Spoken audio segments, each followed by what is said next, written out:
आओ सुनाऊं एक कहानी। भय और ज्ञान, कौन बलवान। एक बार भय और ज्ञान के बीच में बहस छिड़ती है। भय कहता है कि मैं अधिक बलवान हूँ, मैं जिस भी व्यक्ति के मन में रहता हूँ उसे अपने वश में रखता हूँ। ज्ञान कहता है और मैं जिसके पास हूँ वहाँ तेरा नामो निशान नहीं होता। मैं व्यक्ति को आत्मविश्वास देता हूँ, लेकिन तू तो लोगों को छोटी छोटी मुसीबतों से बचाकर उन्हें बड़ी मुसीबत में डाल देता है, उन्हें एक पिंजरे में बंद कर देता है। भय कहता है हाँ, क्योंकि मैं तुझसे ज्यादा ताकतवर हूँ। ज्ञान कहता है तेरी और मेरी लड़ाई हो तो उसमें जीत मेरी ही होगी। भय कहता है नहीं, जीत मेरी होगी, क्योंकि तुझे प्राप्त करने के लिए लोगों को बहुत मेहनत करनी पड़ती है और मैं तो बिन बुलाया मेहमान हूँ, मुझे बढ़ने में भी समय नहीं लगता। तभी ज्ञान कहता है ठीक है, तो एक शर्त लगाते हैं, पता लग जाएगा कि कौन किस पर भारी है। वे दोनों एक घर में जाते हैं जहाँ हाल ही में एक शिशु का जन्म हुआ था। भय और ज्ञान दोनों उसी घर में रहने लगे।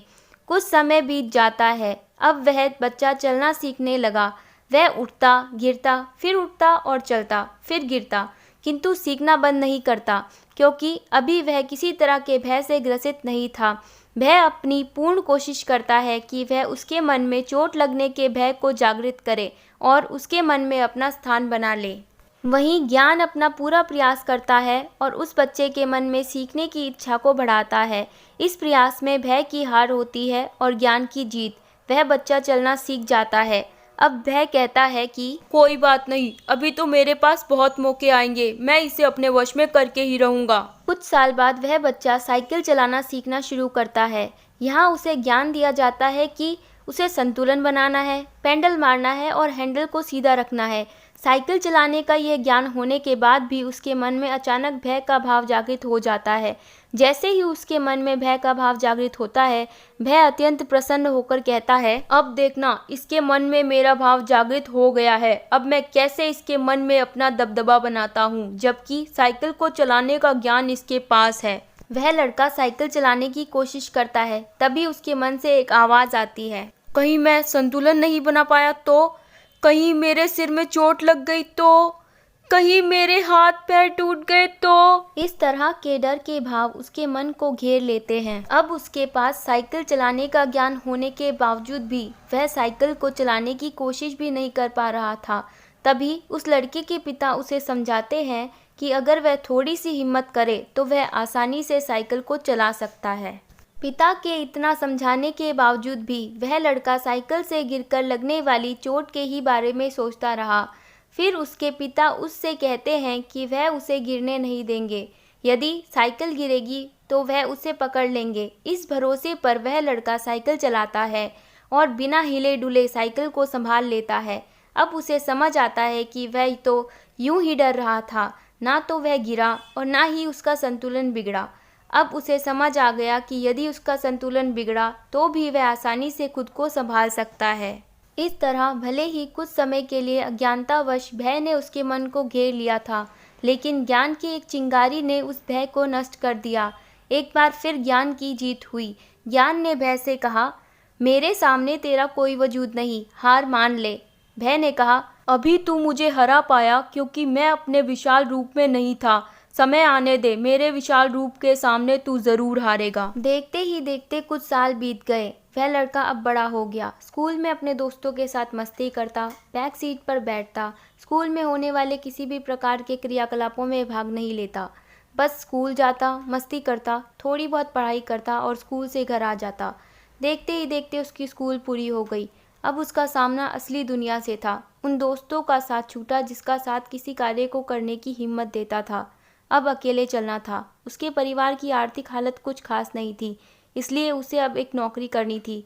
उसे अब तक लगता था कि यह सब आसान है, लेकिन जब वह नौकरी के लिए आवेदन करता है और उसको साक्षात्कार के लिए जाना होता है, तब तरह तरह के नकारात्मक विचार उसे घेरने लगते हैं। भय ज्ञान से कहता है, अब देख तू मेरा विकराल रूप, अब तक मैं वहाँ हारा जहाँ तेरा भी थोड़ा अंश शामिल था, लेकिन यहाँ केवल अज्ञान है और जहाँ अज्ञान है वहाँ का राजा सिर्फ मैं हूँ। इस लड़के ने तुझे ठुकराकर मुझे अपनाया है, हा हा हा। ज्ञान ने कहा, मूर्ख भय, मत भूल कि अज्ञान में भी ज्ञान शब्द शामिल है और मेरी तो ज़रूरत ही वहीं है जहाँ अज्ञान है। यदि अज्ञान को वर्ण विच्छेद कर देखा जाए तो इसका अर्थ बनता है अज्ञान, यानी मेरा आह्वान। जिस व्यक्ति के पास अज्ञान है वह तो खुद ही मुझे बुला रहा है। तभी वह गुस्से से आग बबूला होकर बोला, चल चल रहने दे, तू देख मैं कैसे इस लड़के के तन और मन को काबू में करता हूँ। ऐसा कहकर वह अपना आकार बढ़ा लेता है। अब वह लड़का जो कि नौकरी के लिए साक्षात्कार के लिए जा रहा था, उसके मन के नकारात्मक विचार और प्रबल रूप धारण कर लेते हैं। अब उसका मन उसे न केवल विचारों से भयभीत कर रहा था, बल्कि शरीर में कंपकपाहट, पसीना और विचारहीनता आदि भाव भी प्रकट होने लगे। इस तरह के भावों से भयभीत होकर वह लड़का साक्षात्कार के लिए जा ही नहीं पाता और फेल हो जाता है। भय को अपनी जीत की बहुत खुशी होती है। वह ज्ञान से कहता है, देखा अभी तो उसे एक काम करने से रोका है, धीरे धीरे इस पर इतना दबदबा बना लूंगा कि यह कुछ भी नया करने से डरेगा। यह देखकर ज्ञान को बहुत दुख होता है। वह सोचता है कि जब तक वह लड़का चाहेगा नहीं, कोई कोशिश नहीं करेगा, तब तक मैं उसके पास नहीं जा सकता, जबकि वह तो बिन बुलाया मेहमान है। अब वह लड़का हर चीज से डरता, यहाँ तक कि उसके मन पर डर का प्रभाव इतना अधिक बढ़ गया कि वह अपनी क्षमताओं पर भी शक करने लगा। जो काम उसे आता था या जिस काम के लिए उसे लगता कि वह कर सकता है, वहाँ पर भी भय का कोई ना कोई रूप उसे रोक लेता। कभी मजाक बनने का डर, कभी फेल होने का डर, कभी सबसे पीछे रहने का डर, कभी चोट लगने का डर। मन में इस तरह के डर उसे जीवन में कुछ भी करने नहीं देते। समय बीतता गया, कई साल बीत गए। इस भयभीत मन की वजह से वह कोई कोशिश ही नहीं कर पाता। इसलिए जब वह कोई कोशिश ही नहीं करता तो वह बहुत पीछे रह जाता है।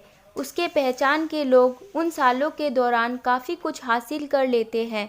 तब एक दिन वह अपनी बार बार की हार से परेशान हो जाता है। उसे अपने बचपन की वह बात याद आती है जब चोट लगने और गिरने के डर से वह साइकिल चलाने की कोशिश ही नहीं कर पा रहा था। और उस समय उसके पिता ने कहा था कि जिस भी कार्य को आप करना चाहते हो, सबसे पहले आपको उसका ज्ञान होना चाहिए और ज्ञान होने के बाद आपकी सिर्फ एक कोशिश ही काफ़ी है। तब वह आत्मनिरीक्षण करता है और अपनी कमियों और गलतियों को पहचानता है। तभी उसे अपने शिक्षकों द्वारा बताई गई एक बात याद आती है कि अपनी गलतियों और कमियों को पहचान लेना और स्वीकार कर लेना उन्हें सुधारने का ही पहला कदम है। अब वह समझ जाता है कि उसका भय ही वह पिंजरा है जिसमें वह कैद है, और वह पिंजरा किसी और के द्वारा नहीं बल्कि खुद उसी के द्वारा निर्मित है, और वह यूं ही अंदर दुबक कर बैठा हुआ है। अपनी सारी कमियों को पहचान कर भी वह तय नहीं कर पाता कि वह इन कमियों को सुधारने की शुरुआत कहाँ से करे। तब वह अपने पिता से इस बारे में बात करता है। उसके पिता उसे कहते हैं, बेटा, इस जंग की पहली जीत तो तूने हासिल कर ली, अब तुझे कोई रोक नहीं सकता। अपनी गलतियों और कमियों को हर कोई स्वीकारना तो बहुत दूर की बात, देख भी नहीं सकता। बेटा, तुझे अब बस अपने अज्ञान को ज्ञान में परिवर्तित करना है और अपना कर्म करना है। वह लड़का ऐसा ही करता है। जिन जिन कामों को करने में उसे डर लगता है, वह उस काम के लिए आवश्यक व पर्याप्त ज्ञान अर्जित करता है और नौकरी के लिए आवेदन करता है। इस दौरान वह अपनी पुरजोर कोशिश करता है उसे भयभीत करने की। उसके मन में अनेकों कुविचार उत्पन्न होते हैं, जैसे क्या इस नौकरी के लिए मेरा ज्ञान पर्याप्त है? मैं ठीक से बोल पाऊंगा? क्या मुझे ये नौकरी मिलेगी? इस तरह के सवालों के साथ उसकी धड़कनें तेज तेज धड़क रही थी। शरीर में कपकपाहट, पसीना छूटना जैसे भाव प्रकट होने लगे। लेकिन इस बार इन भावों की प्रबलता इतनी अधिक नहीं थी कि उसे रोक सके, क्योंकि इस बार उसके पास ज्ञान था और ज्ञान से आने वाला आत्मविश्वास। वह हिम्मत जुटाकर अंदर जाता है और मन में उठ रहे इन भावों पर ध्यान न देकर अपने आत्मविश्वास रूपी चमक पर ध्यान देता है, जो उसे आगे बढ़ने का रास्ता दिखा रही थी। अंततः वह नौकरी प्राप्त कर लेता है। इस जीत से उसके मन के अंदर उठ रहे थोड़े से बचे कुचे कुभावों का भी अंत हो जाता है। उसके जीवन में उनकी जगह अब आत्मविश्वास ने ले ली। अब वह जीवन में केवल और केवल सफलता को ही प्राप्त करता। एक दिन वह बहुत बड़ा व्यापारी बन गया और खुशी खुशी अपना जीवन जीने लगा। ज्ञान ने भय से कहा, देखा, अंततः मेरी ही जीत हुई। भय दुखी होकर कहता है, यदि तुम्हारे होने से लोगों को कामयाबी मिलती है और मैं तुमसे हार गया तो क्या इस संसार में मेरी कोई आवश्यकता ही नहीं? तब ज्ञान कहता है कि नहीं, ऐसा नहीं है, तुम्हारा भी इंसानों में होना आवश्यक है, क्योंकि यदि कोई व्यक्ति पूर्ण रूप से भय मुक्त हो गया तो वह अनुचित करने से भी नहीं डरेगा और दूसरों के साथ साथ अपना भी नुकसान करेगा। इसलिए तुम्हारा अस्तित्व भी अत्यंत आवश्यक है, किंतु अति किसी भी चीज़ की अच्छी नहीं होती और तुम्हारी अति तो इंसानों की प्रगति को रोक देती है। न केवल प्रगति को रोकती है बल्कि उन्हें उनके नैतिक कर्तव्यों से भी दूर कर देती है। इसलिए उस व्यक्ति को चाहिए कि भय क्या है और कितना आवश्यक है, इस ज्ञान को समझे, क्योंकि ज्ञान ही है जहान। Thank you friends for watching this video. I hope आपको ये स्टोरी अच्छी लगी है, और अच्छी लगी है तो प्लीज़ लाइक एंड शेयर करना मत भूलना, and don't forget to subscribe.